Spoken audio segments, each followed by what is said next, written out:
Masuk ke menu utama Kompas Petang, Saudara. Pelatih Timnas Indonesia Shin Tae-yong berharap pertandingan melawan Timnas Irak berjalan adil.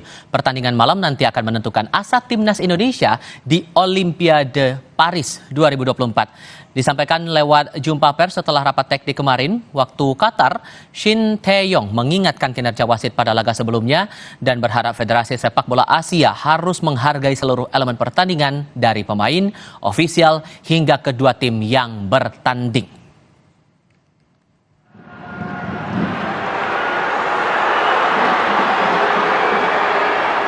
경기장 안에 레퍼리를 존중해줘야 되고 레퍼리는 또 경기를 뛰는 진짜 피땀 흘려서 뛰고 있는 우리 선수들 양쪽에 있는 벤치에 있는 감독들 코칭 스태프들 모두 서로 존중해주면 그런 불상사가 없을 것이다. 저는 진짜 순수한 뜻으로 부탁을 드리는 겁니다. Dalam pertandingan memperebutkan juara 3 Piala Asia U23, pemain kunci yang sempat absen saat pertandingan Timnas melawan Uzbekistan, Rafael Strijk akan kembali malam ini memperkuat skuad Garuda Muda. Shin Tae-yong diperkirakan akan memaksimalkan 3 penyerangnya untuk membongkar pertahanan Irak. Rafael diperkirakan akan langsung mengisi posisi depan bersama Marcelino dan Witan Sulaiman. Formasi 3 penyerang ini kemungkinan akan dipertahankan Shin Tae-yong untuk mengalahkan Irak. Sementara lini belakang Timnas kemungkinan akan diisi Hapner, Ferrari, dan Komang Teguh. Komang berpotensi lebih besar menggantikan Ridho dibandingkan Bagas Kava atau Doni Tripamungkas yang belum pernah dimainkan sama sekali.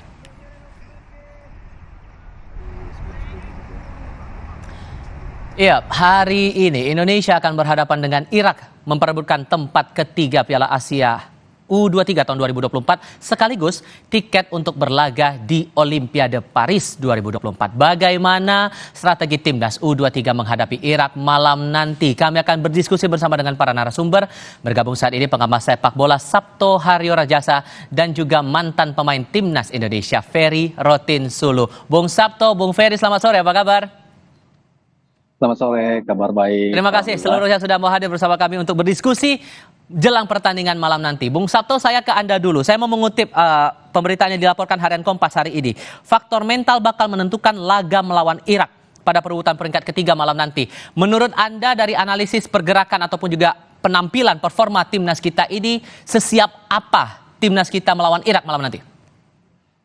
Iya, emang kata kunci yang paling pas tuh memang mental ya. Kita bicara mental, kita bicara mindset.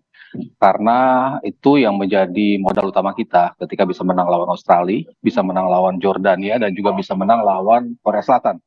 Di atas kertas mereka kan semua di atas kita gitu. Cuman dengan mentality yang bagus, dengan mindset bahwa kita bisa mengalahkan mereka, itulah yang membuat tim kita akhirnya tampil lepas dan bisa bermain dengan cukup optimal ya. Nah, di pertandingan terakhir, mungkin kalau dari sisi permainan juga buruk juga enggak ya. Cuman mentalitinya menurut saya kurang cukup untuk bisa meladeni kesulitan yang dimiliki oleh Uzbekistan. Karena kita tahu di atas kertas Uzbekistan memang jauh di atas kita. Tim yang selalu membobol gawang lawan sebanyak 14 kali dan sama sekali belum pernah bobol. Tapi itu kan sebelumnya juga kita hadapi Korea Selatan pun seperti itu ya. Mereka juga belum pernah bobol juga di turnamen. Cuma dengan mindset yang oke ketika kita masuk ke turnamen, ke pertandingan tersebut, itu bisa kita lalui. Jadi saya setuju ketika tadi diusung kata pertama yang paling penting adalah mentalitas dulu nih dan mindset bahwa kita bisa bermain secara normal ya dalam tanda kutip ya, tidak tanpa ketegangan, tidak tanpa kesulitan untuk bisa keluar dan tampil dengan nyaman. Tapi koreksi kalau saya salah, tapi dalam catatan juga prestasi Irak di tahun 2023 pernah menjuarai laga yang sama di tahun 2013. Kalau mempelajari pola pemainnya dan kekuatannya ditunjukkan selama pertandingan tahun ini, Anda melihat ada celah yang mungkin bisa dimanfaatkan oleh timnas kita? Iya, kalau dari sisi permainan kan sebetulnya tim dari Jazirah Arab tuh mirip-mirip ya, gaya bermainnya, entah itu Qatar, entah itu Jordania. Jadi saya rasa apa yang dipertunjukkan oleh Irak itu sebetulnya agak sedikit mirip ya dari sisi permainan. Mereka kadang-kadang memanfaatkan fisiknya, kadang-kadang memanfaatkan kecepatan, tapi tidak punya pattern yang rapi seperti Uzbekistan atau Korea Selatan gitu.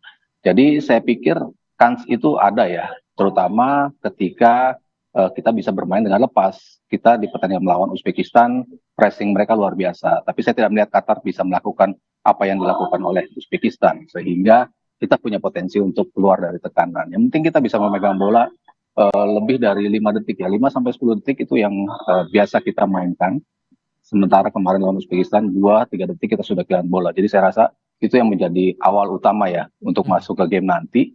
Dan saya rasa kita bisa ya meladeni Irak yang secara kualitas menurut saya tidak sebagus Uzbekistan. Oke. Kalau Anda, Bung Ferry, sebagai orang yang pernah terlibat langsung dalam pertandingan sepak bola begitu, terutama masalah mental, gimana caranya atau pendekatan apa yang kira-kira bisa dimanfaatkan oleh timnas kita untuk bisa mengeksploitasi Irak nanti dalam pertandingan malam nanti?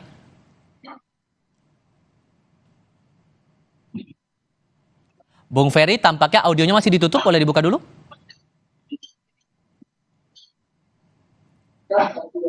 Bung Ferry, suara saya sudah terdengar, Bung Ferry? Ya, halo. Oke, silakan. Ya, halo. Kalau saya pribadi sih ya, kalau secara mental itu pemain-pemain timnas U23 itu saya rasa mentalnya udah tidak perlu diragukan lagi kalau buat saya ya. Namanya kalau sudah di partai seru ini, apalagi partai terakhir, saya rasa mereka pasukan udah siap tempur kalau saya bilang ya. Jadi kalau mental sih saya rasa nggak usah diragukan lagi kalau saya bilang, karena itu sudah pasti ditanamkan sama pelatih ya ketika pada saat mau tanding malam nanti seperti itu. Tapi kalau kemudian kekuatan yang bisa dimaksimalkan nanti malam, karena kan peluangnya besar, ini hal yang tidak main-main sebetulnya. Peluang kalau kita dapat juara 3, kita bisa maju ke Olimpiade. Kekuatan apa yang perlu dimaksimalkan menurut Anda kalau melihat pergerakan timnas kita? Saya rasa dengan kemenangan kemarin yang waktu lawan Jordan ya, Australia, Korsel itu menambah percaya diri pemain semua ya, walaupun kemarin itu kalah sama Uzbekistan ya, walaupun sedikit agak terganggu ya dengan keputusan wasit. Mungkin ya yang lagi heboh sekarang ya, dan itu pasti menurunkan mental pemain. Tapi saya rasa itu tidak menjadi suatu alasan. Saya rasa di pertandingan terakhir lawan Irak, saya rasa bisa seperti itu. Tapi kalau Anda posisinya masih sebagai pemain begitu, melihat ada wasit yang kontroversial dibahas oleh banyak orang, terlebih ini ada nama satu si Fakon Udom masuk jadi asisten di VAR, video assistant referee. Anda itu bisa jadi batu sandungan tidak sebetulnya untuk bisa mengganggu mental saat bertanding nanti? Kalau kita pikir terus ya pasti mengganggu. Saya rasa itu tidak akan mungkin terulang. Saya rasa itu nggak usah dipikirin dan itu tidak mungkin terulang. Ya kita fokus ke pertandingan berikutnya lawan Irak ini. Saya rasa Sintayong sudah tahu siapa yang harus dia mainkan pada malam hari ini. Saya rasa Indonesia bisa malam ini, itu aja sih. Oke, kalau belajar dari pengalaman Anda melawan Irak, hal apa sebetulnya yang Anda pelajari begitu? Timnas sekarang di era saya ya memang berbeda ya masalah fisik ya kalau saya bilang ya. Karena Sintayong ini kan benar-benar membentuk strength-nya itu lebih benar-benar difokuskan ke strength ya. Jadi pemain itu ketika bermain 90 menit itu nggak ada yang nggak keteter kalau saya bilang seperti itu. Oke, nanti juga saya mau minta pendapatnya Bung Sabto, apakah masalah sosok wasit kontroversial ini bisa jadi penghambat mental kita untuk bisa maju melawan Irak, dan kira-kira hal apa lagi secara strategi yang mungkin bisa dimanfaatkan untuk bisa membawa kemenangan kita setidaknya untuk menempati posisi ketiga dan bisa dapat tiket menuju ke Olimpiade nanti. Kita akan diskusikan lagi di segmen berikutnya, usai jeda berikut.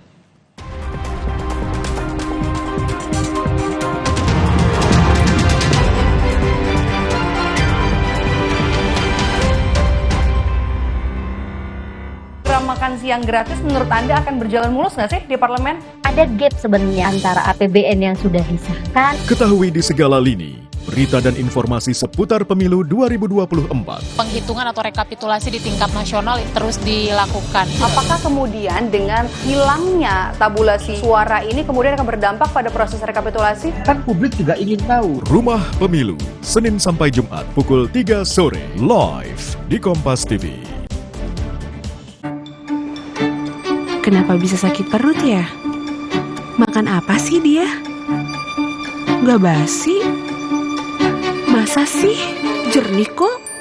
Air yang terlihat jernih belum tentu bersih. Ini buktinya. Murninya Aqua dalam galon yang dibersihkan 20 kali, diisi tanpa tersentuh tangan dan ditutup sempurna. Untuk keluarga, aku beralih ke Aqua. 100% aman, 100% murni. Nunggu. Ngapain ya? Floridina dong. Spontaneous Fun. Wow, bulir jeruknya asli. Bulirnya lebih banyak. Florida Orange. Segar. Floridina Coco, cuy-cuy Coco Beats-nya full of fun.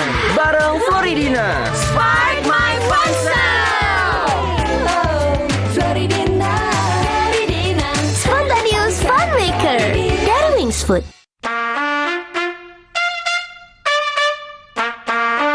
Gangguan prostat? Minum Prostakur. Prostakur melancarkan kencing karena gangguan prostat. Produksi oleh Medicon. Kompas TV, televisi berita independen terpercaya, senantiasa menghadirkan tayangan unggulan terbaik. Kompas TV, independen, terpercaya. Gagas RI. Realita dunia diplomasi yang cenderung didominasi kaum Adam menantang perempuan Indonesia untuk membuktikan kompetensi demi peran yang signifikan di percaturan politik internasional. Pahami lebih mendalam bersama Menteri Luar Negeri RI Retno Marsudi dalam Gagas RI, Perempuan dan Diplomasi Indonesia di Kancah Global.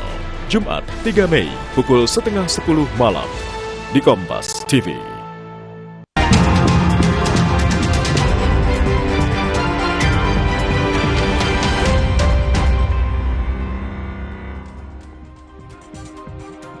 Kami masih melanjutkan diskusi terkait dengan peluang kita Indonesia melawan Irak dalam laga memperebutkan posisi ketiga di Piala Asia U23. Bung Sabto, soal sosok Sifakon Puudom ini jadi heboh di lini masa media sosial, ditambah juga disinggung oleh Coach Sinteyong yang bilang pemain harus menghormati wasit dan wasit juga harus saling menghormati termasuk pelatih di bangku cadangan. Menurut Anda ini akan jadi batu sandungan atau sebetulnya ya sudah biasa saja dan hadapi saja begitu? Harusnya kita harus segera melupakan ya insiden-insiden tersebut ya, karena kalau kita harus jujur, dengan melawan Korea Selatan pun kita kan dalam tanda kutip diuntungkan juga oleh wasit. Maksudnya putusan wasit itu benar dan pada saat itu memihak kita gitu. Gol yang dianulir itu kan mirip juga sebetulnya pemain Korselnya dianggap mengganggu proses terjadinya gol. Sementara itu yang terjadi pada Ramadan Sananta juga kan. Proses dia dianggap mengganggu lahirnya menjadi gol. Lalu penalti dari Justin Hubner yang terakhir akhirnya harus diulang. Itu kan kalau tidak ada VAR juga, kita kan juga sudah tidak lolos di perempat final gitu. Jadi sebetulnya kita pernah diuntungkan juga dan kebetulan kemarin mungkin kita anggapnya kita tidak diuntungkan. Jadi harus segera dilupakan itu. Yang lebih penting adalah bagaimana kita bermain sih. Karena kalau kita lihat Irak sendiri dikalahkan oleh Thailand, kemasukan 2 gol. Tajikistan kemasukan 2 gol. Dan juga lawan Arab Saudi mereka juga kemasukan. Jadi artinya tim ini tuh bisa dibobol dan kita punya kemampuan untuk melakukan itu. Optimalisasi lemparan ke dalam Pratama Arhan jelas menjadi salah satu opsi. Lalu jarak antar pemain yang menurut saya terlalu jauh ketika melawan Uzbekistan itu harus kembali dimainkan dengan rapat sehingga kita bisa membangun serangan dengan nyaman. Saya rasa itu yang menjadi awal dari besarnya potensi kita untuk bisa mengalahkan Irak. Ditambah tadi Rafael Strike sempat disebut sudah kembali. Ini juga bisa dibilang sebagai kartu truf kita ya. Di mana di awal-awal mungkin agak susah pergerakannya, tapi sekarang dia sudah bisa nyetel betul sebagai pemain nomor 9 kita. Oke, kita coba tinjau sekarang karena kan ini sudah dinantikan banyak orang, penonton kita juga menantikan pertandingan malam nanti, termasuk bakal ada nonton bareng juga yang bakal berlangsung di Gelora Bung Karno, Senayan, Jakarta. Kita akan tinjau semeriah apa di sana. Jurnalis kami Mario Sarung sudah bergabung saat ini dari GBK Senayan, Jakarta. Cerita lebih banyak soal keramaian di sana nanti dan yang terlihat sekarang, Mario. Ya, selamat sore saudara. Di mana hingga saat ini memang sebenarnya pada pukul 21.30 waktu Indonesia Barat nanti baru akan dibuka pintu-pintu bagi para pendukung timnas yang ingin menonton pertandingan Indonesia versus Irak di Piala Asia U23 malam nanti. Tetapi sampai saat ini saudara memang sudah mulai terlihat sedikit ada yang datang para pendukung timnas. Ini bercampur dengan mereka yang berolahraga di Stadion Gelora Bung Karno. Selain itu juga saya akan memperlihatkan pada Anda saudara bagaimana ada 2 layar besar. Sebenarnya ada 4 di sini saudara, tapi yang saya tunjukkan kepada Anda ada 2 layar besar yang ini dipersiapkan bagi para pendukung timnas untuk menonton Indonesia versus Irak malam ini. 2 layar besar ini berada di wilayah area Ring Road depan official Garuda Store. Selain 2 ini juga di belakang kami, saudara, di tepatnya di depan Plaza Utara Gelora Bung Karno juga disiapkan 4 layar besar. Ini untuk menyambut euforia para pendukung timnas yang siap menonton, siap mendukung, dan siap memberikan sorak-sorakan pada malam hari nanti. Dan seperti yang saya sudah bilang tadi bahwa pertandingan akan mulai pada pukul 22.30 waktu Indonesia Barat. Tetapi sejam sebelumnya memang sudah dibuka bagi para pendukung timnas untuk datang memenuhi Gelora Bung Karno. Saudara, diprediksi malam ini akan ada ribuan penonton. Bahkan diprediksi lebih banyak dari pertandingan Indonesia versus Uzbekistan kemarin. Kenapa? Karena selain memperebutkan tempat ketiga, Indonesia jika menang versus Irak akan lolos secara otomatis ke Olimpiade Paris 2024, sehingga diprediksi penonton pada malam hari ini ribuan penonton akan memadati Stadion Gelora Bung Karno untuk menonton dan memberikan dukungan langsung kepada timnas Indonesia. Ini saya akan mencoba mencari salah satu pendukung timnas yang kemungkinan ada berolahraga di Gelora Bung Karno. Nah, ini ada salah satu pendukung nih. Selamat sore, Mas. Ini lagi berolahraga, saya sorry nih udah ganggu lagi berolahraga. Kemarin, saya ingin nanya dengan siapa sebelumnya? Zian. Mengikuti pertandingan timnas nggak selama di Piala Asia U23? Kemarin kebetulan mengikuti timnas juga sih. Berarti nobar atau nonton sendiri selama pertandingan ini? Nobar sama teman-teman. Oh, berarti nonton bareng bersama teman-teman ya, memberikan euforia juga, memberikan dukungan secara bersama-sama kepada timnas Indonesia. Mas, ini kan Gelora Bung Karno sebagai salah satu tempat yang disediakan untuk nobar nanti malam. Tertarik nggak untuk nonton di sini? Tertarik sih, cuma niatnya pengen nobar sama teman-teman, cuma nunggu kabar lagi aja sih. Oh gitu. Iya, berarti kemarin sempat nobar waktu Uzbekistan, malam ini kemungkinan akan nobar juga tapi belum tahu tempatnya. Kemungkinan bisa di sini juga ya? Ada kemungkinan juga bisa nonton di sini. Oke. Karena Mas mengikuti. Ini kan permainan Indonesia lumayan ya kita bilang mengejutkan lah. Prediksi malam ini timnas Indonesia versus Irak di berapa, Mas? Indonesia Irak 2-0. Berapa? Indonesia 2. Indonesia 2, 2-0 ya. Iya. Berarti memang akan Indonesia optimis. Iya. Oke. Terima kasih Mas Zian atas waktunya, dan kita harapkan apa yang diharapkan Mas Zian menjadi harapan seluruh pendukung timnas Indonesia agar Garuda Muda bisa meraih hasil yang maksimal. Saudara, itu tadi kita dapat salah satu pendukung timnas yang kebetulan berolahraga di sekitar GBK, dan memang malam ini apa yang kita harapkan dari tadi pendukung timnas, seluruh warga Indonesia berharap bahwa yang terbaik dari timnas Indonesia malam ini versus Irak. Kembali kepada Anda di studio. Mario, terima kasih. Itu sudah ada keluar prediksi dan dukungan moral nih Bung Sabto. 2-0. Nah, tapi dengan posisi Rizky Ridho yang tidak bisa dilibatkan dalam pertandingan nanti malam, peluangnya siapa akan menggantikan Rizky Ridho ini menurut Anda? Kalau yang mainnya mirip sih memang sulit ya mencari yang permainannya sama gitu. Cuman kalau saya lihat mungkin Koman Teguh punya potensi untuk bisa comeback, masuk ke starting line up. Cuman mungkin posisi dia akan di kiri, sementara Ferrari tetap di kanan, dan di tengahnya justru Justin Hubner ya. Karena ini pemain punya kemampuan untuk menjadi jenderal di lini belakang, dan itu yang sangat penting yang kita hilang dari absennya Rizky Ridho.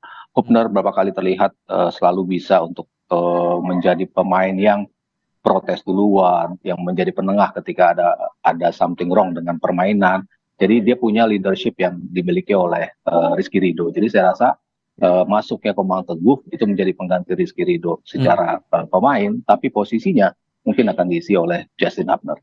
Oke, Bung Ferry, saya harus tanyakan lagi masalah sosok wasit yang kontroversial juga begitu, masih dibahas sampai dengan sekarang. Walaupun di sisi lain Anda melihat bahwa ya kita langsung maju terus aja lah, pikirkan pertandingan hari ini untuk mengejar target yang berikutnya begitu. Cuman dengan sosok yang kontroversial ini, apakah ini bisa berimbas juga pada taktik yang bakal dimainkan ataupun juga strategi pertandingan yang akan diterapkan dalam pertandingan?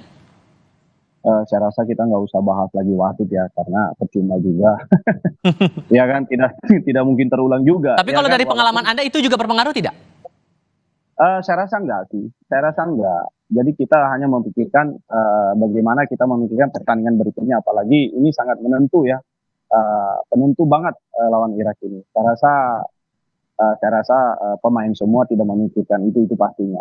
Dan pasti Coach Sintayong juga pasti memikirkan, pasti dia bicara sama pemain, kita nggak usah mikirin yang wasit lagi, pastinya kita memikirin bagaimana kita malam nanti meraih kemenangan. Pasti. Termasuk ke mental nggak? Karena kan kemarin sempat drop tuh. Saya rasa enggak lah. Kalau mental sih tergantung pemainnya semua sih. Saya rasa enggak lah. Sebagai pemain profesional itu biasanya ke wasit itu ya biasanya ada. Tapi ketika wasit itu memimpin lagi kan nggak mungkin. Pasti wasit lain yang memimpin lagi di pertandingan Irak ini. Seperti itu. Karena kemarin tuh ada yang menganalisis setelah gol kita dianulir saat melawan Uzbekistan, performa kita langsung turun. Ada yang melihat demikian gitu. Itu Anda juga rasakan hal yang wajar saja sebetulnya atau gimana? Ya sebenarnya apa yang dikatakan Bang Sabto tadi kan seperti kita bikin hati sama Korea, kita golnya Hafner itu yang dianulir gara-gara memang saya sebagai kiper memang dia salah seperti itu karena dia sebelum ditendang bola dia sudah melangkah, dia sudah kakinya udah maju duluan dan itu pasti diulang seperti itu. Makanya gunanya wasit di samping itu ya itu gunanya seperti itu walaupun tidak ada VAR juga.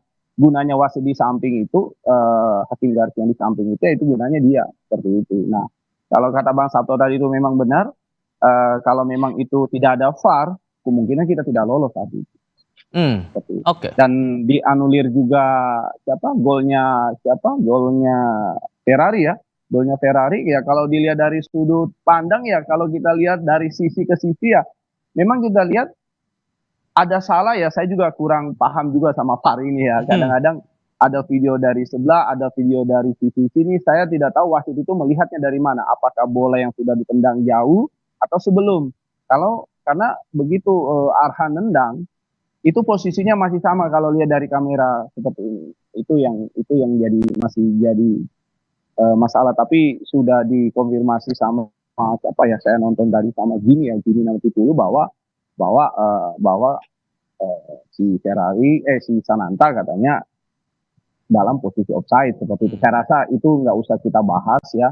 Saya rasa yang kita bahas ini bagaimana tim ini malam nanti bisa baik ya, bisa meraih kemenangan malam ini. Saya rasa mereka nggak mikirin itu lagi saya rasa. Oke, kalau supporter tadi sampai bilang kayak peluang kita menang lawan Irak 2-0, logis tidak dan berpeluang tidak menurut Anda? Kalau saya ditanya prediksi, saya tidak pernah bilang bahwa skornya berapa. Yang penting timnas menang, itu aja saya. Kalau ditanya soal skor, saya tidak pernah jawab, Mas berapa? Enggak, saya nggak pernah jawab. Tapi optimisme menang begitu ya? Udah. Kalau lihat dari ya sekarang gini Mas, kita serahin aja sama pelatih. Mau siapapun yang main, saya rasa pelatih itu udah lebih tahu lah. Misalkan dengan absennya si Rido, saya rasa Sintayong sudah tahu siapa yang penggantinya Rido. Jadi kita nggak usah seperti apa lagi. Ini kalau saya sih semua saya serahin sama pelatih kepala. Karena apa? Karena pelatih kepala yang lebih tahu di situ dan dia lebih tahu, dia yang lebih tahu dan dia lebih tahu. Oke, kalau Bung Sabto ngelihatnya prediksi dari calon penonton tadi 2-0 hal yang dirasa logis untuk bisa dikejar? Cukup logis. Ya 2 gol bisa, tapi kayaknya kita kemasukan juga nih. Jadi 2-1 aja deh. Tapi yang paling diperhatikan betul soal kalau saya Bang Sabto, yang penting timnas menang ya, berapapun skornya pasti. 1-0 pun cukup ya. Dan saya rasa semua dari kita juga berharap bisa menang karena ini tiketnya nggak main-main untuk langsung ke Olimpiade, pengalaman pertama kita juga begitu. Cuman hal apa yang kira-kira patut diwaspadai Bung Sabto dari Irak ini yang bisa kira-kira untuk diperhatikan betul lah saat pertandingan malam nanti? Ya, mereka pasti physical game ya. Mereka bermain doyan adu fisik, lalu kemampuan untuk memancing emosi dengan sentuhan kecil tapi terjatuh, ngulur-ngulur waktu, itu kan selalu menjadi pattern ya yang kita lihat dari tim-tim Timur Tengah, entah itu Qatar, Jordan, dan Irak pun di tim senior melakukan itu gitu. Jadi saya rasa itu yang harus jangan sampai kita terpancing gitu. Maksudnya kan main game selalu dilakukan ya oleh para pemain, terutama pertaruhan yang begitu besar setelah tiket ke Olimpiade. Jadi saya rasa kita jangan sampai terpancing ya, itu yang menjadi kekhawatiran kalau menghadapi tim-tim seperti Irak. Oke, Bung Ferry singkat saja, apa yang mungkin sekiranya dari timnas kita sedang menyaksikan ini, menunggu pertandingan, apa yang mau Anda sampaikan dan juga kepada para penonton? Bung Ferry? Saya rasa, halo? Ya, silakan. Halo? Ya, saya rasa pemain itu sudah tahu apa yang harus dia lakukan malam ini ya, selangkah lagi saya rasa itu motivasi besar buat pemain itu karena mereka kepengen lolos ke Olimpiade ya dengan cara ya harus menang main malam ini. Saya rasa mereka fight 1000% malam ini ya, fight 1000% malam ini saya rasa. Akan bertanding. Insyaallah. Yap. Terakhir singkat saja. Ya, saya rasa timnas bisa mengalahkan Irak malam ini. Oke, pertandingan akan berlangsung di Abdullah bin Khalifa Stadium dan kita akan nantikan bersama malam ini. Oke, terima kasih. Mohon maaf, saya harus potong dulu karena kita akan lanjutkan ke sesi berikutnya. Terima kasih banyak, Bung Sabto. Terima kasih, Bung Ferry. Selamat sore. Ya, sama-sama. Selamat sore. Ya.